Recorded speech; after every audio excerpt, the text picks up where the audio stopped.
Maximum মানুষে আসলে আমার অপেক্ষা এবং আমার লাগে ওয়েট করা যে জনি ভাই একটা আপডেট দিবা, আপডেট দিলে আমরা বুঝতে পারবো আমরা দীপ ভাইয়ের বর্তমান অবস্থানটা কোন জায়গা আর আমরা কিলান দেখতে পারবো।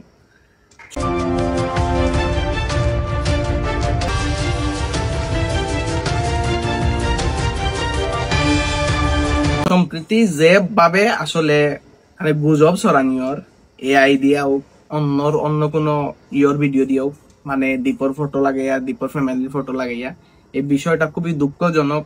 আর তারই সাথে সাথে তার প্রিয় ব্যক্তিত্ব বা প্রিয় মানুষের লইয়া ফেক এআই দিয়া পিকচার বানাইয়া এবং রিয়াল পিকচার দিয়া আপনারা যে নোংরামিটা কররা ভিউজর লাগি এই জিনিসটা মানে কিছু হইয়া আসলে আপনারা বুঝানেন না। জাস্ট রিকোয়েস্ট থাকবো যদি কেউ করিয়া তখন আপনারা ডিলিট দিলেইবা।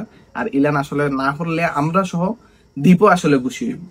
তো আসলে বিষয়টা হইলো গিয়া ইতিমধ্যে দেখছি প্রায় মানুষ এরা বাসাত যে দীপ আইচ্ছে উঞ্চি দীপ হাইলাইট উঞ্চি, সো ইটালিয়া খুবই বেশি মানুষ দ্বিধাদ্বন্দ্বের মাঝে আছে। তো আমরা একটা জিনিস ক্লিয়ার করতাম চাই, আগামী রবিবারে আমরা ঘোষণা দিমু বা আমরা জানতে পারবো দীপ এক্স্যাক্টলি 6 তারিখ হইলে গিয়া বাংলাদেশ হইব। আগামী রবিবারে কিন্তু আমরা হইতে পারবো যে কোন দিন আইব, বাট আগামী রবিবারে কিন্তু দীপ দেশ হইয়া পৌঁছাইতো না।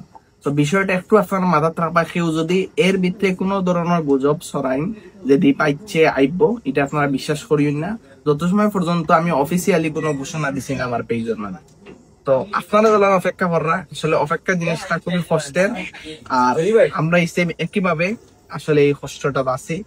সো আইলে অবশ্যই আপনারা জানতে পারবা, একটু ধৈর্য ধরবা আর অপেক্ষা করবা।